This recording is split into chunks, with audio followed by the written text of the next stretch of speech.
Ya. Perkenalkan, nama saya Fauzia. Nama kakaknya siapa ya? Lia. Sebelumnya saya mau tanya, Kak Lia tahu tempat saya dari mana? Saya tahu kakak dari teman saya. Baik, pasti tujuan Kak Lia ke sini karena Kak Lia mempunyai masalah kan? Ya, betul sekali kak. Sebelumnya Kak Lia sudah pernah melakukan konseling. Konseling belum kak? Jadi saya jelaskan dulu pengertian konseling itu apa. Konseling yaitu proses memberikan suatu bimbingan untuk menyelesaikan masalah guna mencapai kebahagiaan di dunia dan di akhirat.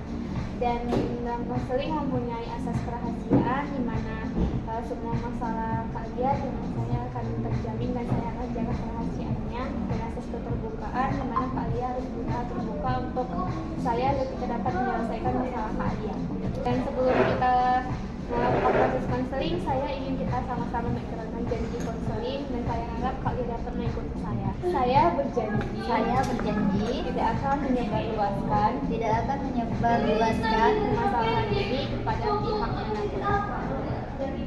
permasalahan ini kepada pihak manapun. Sekali lagi ya Kak, Ya. saya berjanji tidak akan menyebarluaskan permasalahan ini kepada pihak manapun. Jadi sebelum masuk kita ke konseling, saya ingin menanyakan Kakak mengenai kontrak kita selama konseling ini. Kira-kira ada Kakak saran mengenai kontrak kita selama konseling ini? Baik itu tentang pertemuan, jam atau lainnya. Ya. Apa itu? Kalau pertemuannya itu tuh minimal 1 jam pertemuan gitu kan. Baru dalam pertemuan itu 1 kali seminggu. Di kontraknya kita sepakati kalau selama proses konseling kita cukup waktu minimal sejam dan sekali seminggu. Itu jelaskan tentang asas keterbukaan sebelumnya, mengurangi rasa nyaman dan ketenangan kalian. Mungkin kalian bisa langsung menceritakan masalah kalian kepada saya tanpa sungkan. Saya akan menceritakan permasalahan saya sehari-harinya ya kak. Seperti ini kak, saya kan orangnya mudah overthinking.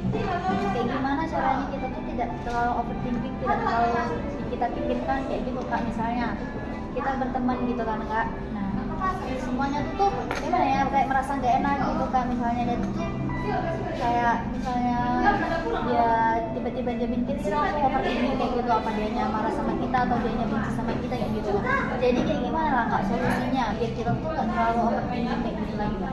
Jadi Kak Lia ini kayak overthinking sama pertemanan gitu. Iya. Biar kita nggak terlalu mikirin dia gitu. Misalnya kakak ada teman dekat kakak gitu ya, ini masalahnya yang kayak posesif kayak gitu loh kak, paham ya kak posesif kak? Mungkin buat temannya ini posesif, kayak dia nggak suka kakak berteman sama orang lain gitu. Ya sayanya kayak gitu. Iya.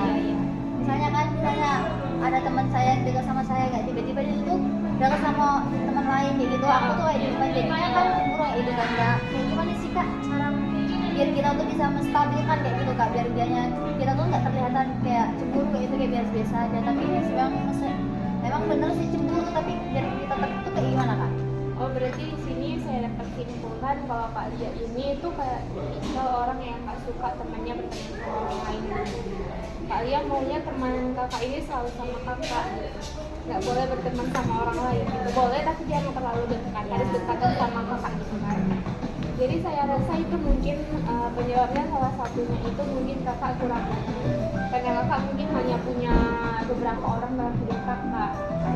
Iya, jadi kakak takut kalau dia sama orang lain dia bakal lupain kakak gitu.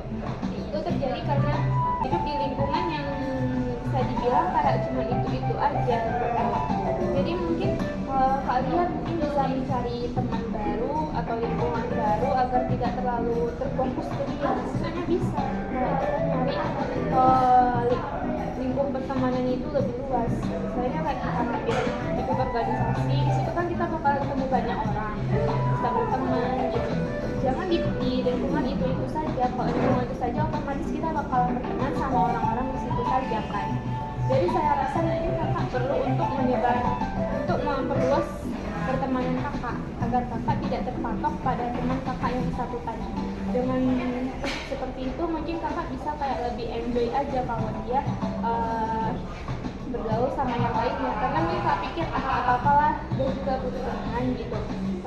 Dan kemudian kakak juga bisa nyari teman yang lain. Dari yang saya sampaikan, kakak udah merasa lebih plong atau masih ada lagi yang ingin ditambahi? Udah Kak. Karena waktunya juga sudah di penghujung waktu, mungkin permasalahan kakak kita perdalam di pertemuan berikutnya. Tidak masalah kan? Nggak apa-apa Kak. Jadi proses konseling kita pada pertemuan ini sudah berakhir dan kita akan lanjut di tahap selanjutnya.